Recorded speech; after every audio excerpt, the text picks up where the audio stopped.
2024 के चुनाव से पहले एनडीए में फिर अकाली दल के शामिल होने की पूरी संभावना है। अकाली बीजेपी गठबंधन को लेकर बैठकों का दौर जारी है और जल्द ही गठबंधन को लेकर औपचारिक ऐलान भी मुमकिन माना जा रहा है। इसी पर आपको दिखाते हैं हमारी एक खास रिपोर्ट।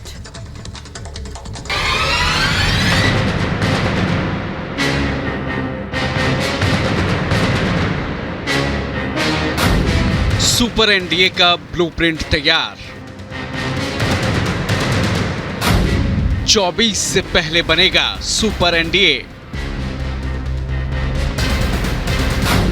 बढ़ता कमल, साथ अकाली दल। चुनावी समर के लिए मेगा अभियान। 2024 के आम चुनाव से पहले जहां एक तरफ विपक्षी एकता धराशायी हो रही है, तो वहीं बीजेपी एनडीए के पुराने साथियों को एक साथ लाने की कवायद में जुट गई है। अकाली दल के साथ गठबंधन को लेकर बीजेपी की बैठकों का दौर जारी है। आज दोपहर 12 बजे एक बार फिर अकाली दल के साथ बीजेपी की बैठक होगी।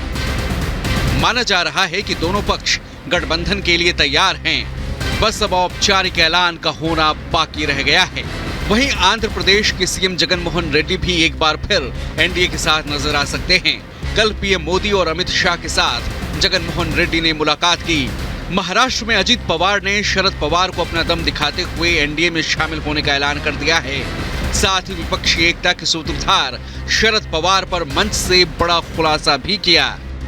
आम्हाला अनेक बैठकांमध्ये आमच्या वरिष्ठांनी सांगितलं 2024 मध्ये देखील मोदी साहेबच येणार। यूपी से लेकर बिहार तक अब विपक्ष में टूट की आशंका है, यानी 2024 से पहले कई दल पीएम मोदी के साथ आ सकते हैं। सीधे शब्दों में कहें तो मोदी सुपर एनडीए बनाने पर काम कर रहे हैं। सुपर एनडीए यानी गठबंधन का आकार बढ़ेगा। कई दल 24 से पहले बीजेपी के साथ आएंगे। अक्टूबर तक एनडीए का कुनबा बढ़ जाएगा। एनडीए के पुराने साथी और नए दल जुड़ेंगे। चंद्रबाबू नायडू और हिंदुस्तानी आवाम मोर्चा के जीतन राम मांझी हाल ही में एनडीए में मिल चुके हैं।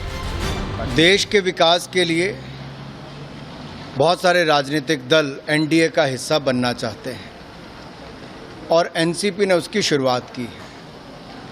मुझे पूर्ण विश्वास है एनसीपी का एनडीए में आना और महाराष्ट्र की सरकार का हिस्सा बनना, जहां एक और महाराष्ट्र में विकास को नई गति देगा, वहीं पर 2024 की दृष्टि से भी इन दलों का साथ में जुड़ना और कई और दलों का भारत के विकास के लिए एक मजबूत, निरंतर और स्थिर सरकार भारत के हित में देखते हैं, तो लोगों का जुड़ना स्वाभाविक है।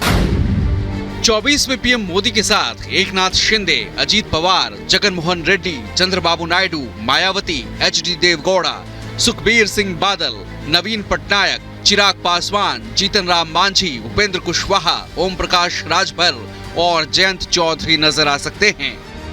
एक तरफ जहां विपक्षी दल साथ आने और गठबंधन करने की रणनीति ही बना रहे हैं, तो वहीं पीएम मोदी और बीजेपी लोकसभा चुनाव के मेगा मिशन के कई मोर्चों पर काम में जुटे हैं। पटना में विपक्षी एकता की बैठक के बाद ही एनसीपी में बड़ी बगावत हो गई, तो वहीं अब मांझी भी नीतीश का साथ छोड़ चुके हैं। बेंगलुरु में होने वाली विपक्षी एकता की बैठक भी टाल दी गई है। जाहिर है विपक्ष अब तक कैसे एकजुट हो, ये फॉर्मूला भी तय नहीं कर पाया है।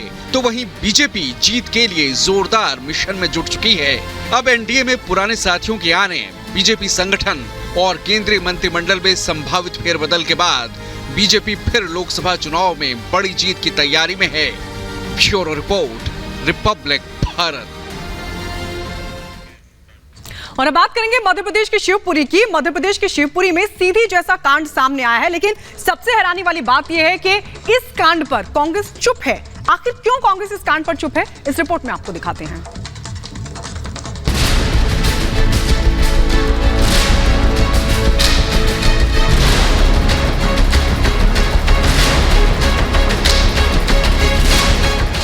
अगर आप मध्य प्रदेश में रहते हैं तो जरा सावधान हो जाइए, क्योंकि यहाँ आपके साथ किसी भी तरह की हैवानियत हो सकती है।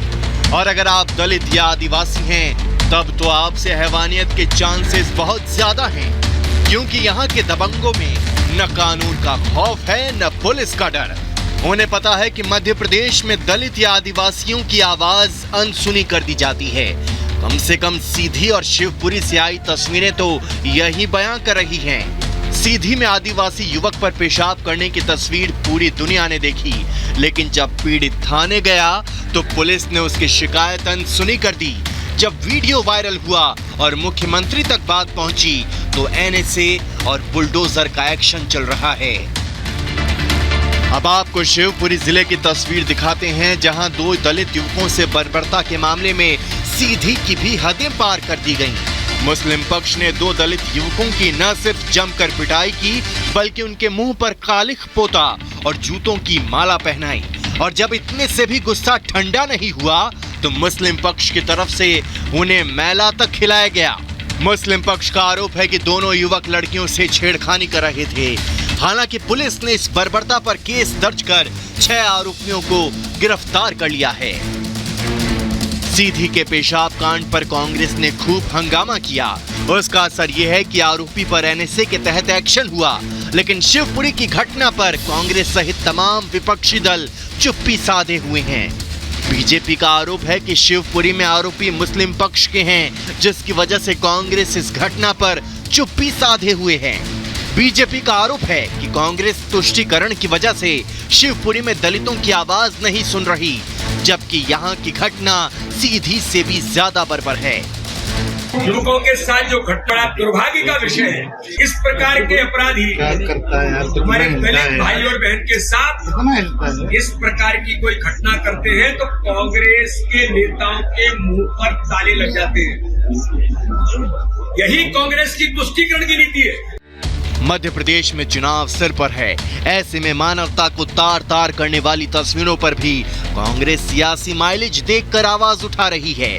सीधी की घटना को कांग्रेस ने जोर शोर से उठाते हुए बीजेपी को कटघरे में खड़ा किया, लेकिन शिवपुरी में आरोपियों के मुस्लिम होने की वजह से कांग्रेस चुप्पी साधे हुए हैं। ऐसे में सवाल यह है कि क्या शिवपुरी में इंसानियत को तार तार करने वालों पर एनएसए के तहत एक्शन होगा? क्या शिवपुरी में गुनहगारों के घर पर भी बुलडोजर चलेगा? Bureau report, Republic Bharat.